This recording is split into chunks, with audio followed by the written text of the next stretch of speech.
This week Microsoft released a update to their free app for the iPad for OneNote, and included a couple of new features including OCR functionality and, importantly, handwriting or drawing. So I'm going to demonstrate this today by showing you on this iPad. First of all, I'm going to show how to connect into a school account. So if you click sign in the top left hand corner, it will ask you to enter your school email address.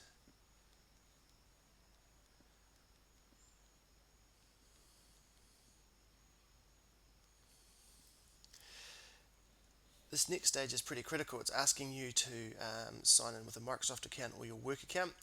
The work account is what you'll need to do to get into your school account. At this stage, it will redirect you for your school username and password, so you can just enter in what you would normally use at school.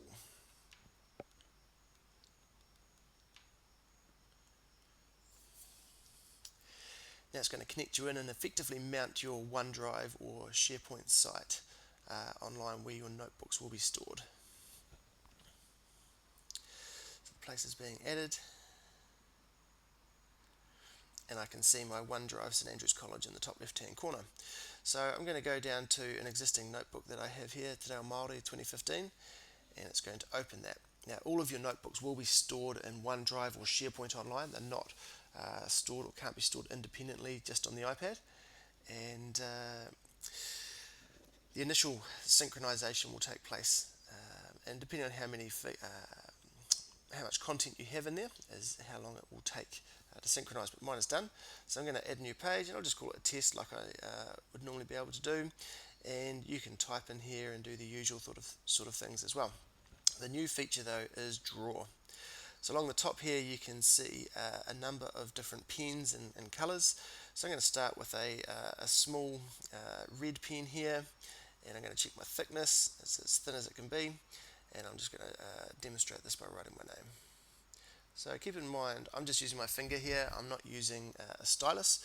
It is pretty responsive in how quickly it draws on here, and I can choose different colors, different types of pens, and I'll change my thickness here. So it's quite pleasing, the initial experiments we've had with using this. Now remember, I'm just using my finger, not a stylus, which would make it even more accurate. One of the nice features as well is palm rejection. So in the top right hand corner you can choose how you typically write, whether you're right-handed along the top or left-handed along the bottom, and how you hold the stylus. Now this will try to minimize the impact of a dual touch with your palm or side of your hand resting on the iPad whilst you write with a stylus. So I'm probably like that, to be honest, and if I had a stylus that would be helpful. One of the tricks that we do have from the Pro 3 is using zoom. So I'm going to use a black thin pen here. I'm going to zoom right in just using the 2-finger pinch, and I'm going to do 4 plus 4 equals 8. Now remember, that's just my fingers, not a stylus. And if I zoom out, it does help keep the accuracy a little bit better for that finer detail work. So the 2-finger zoom is a really good trick. It does have highlighter functionality as well. And again, you can just choose how thick you would like your highlighter to be. So all in all, the app is pretty responsive, and it does have a very good eraser, which allows you to tidy up very quickly if you've just been mucking around like I have as well. So that's the handwriting functionality, which is really good.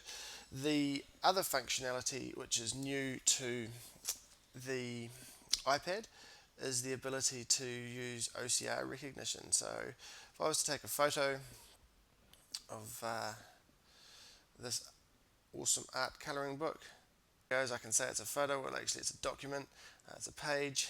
You can choose whiteboard as well, and I can insert that in.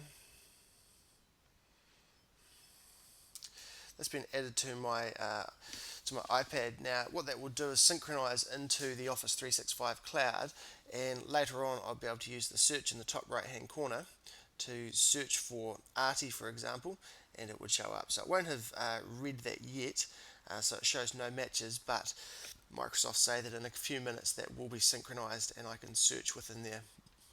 So you can imagine using that in a whole range of different possibilities within the new iPad app.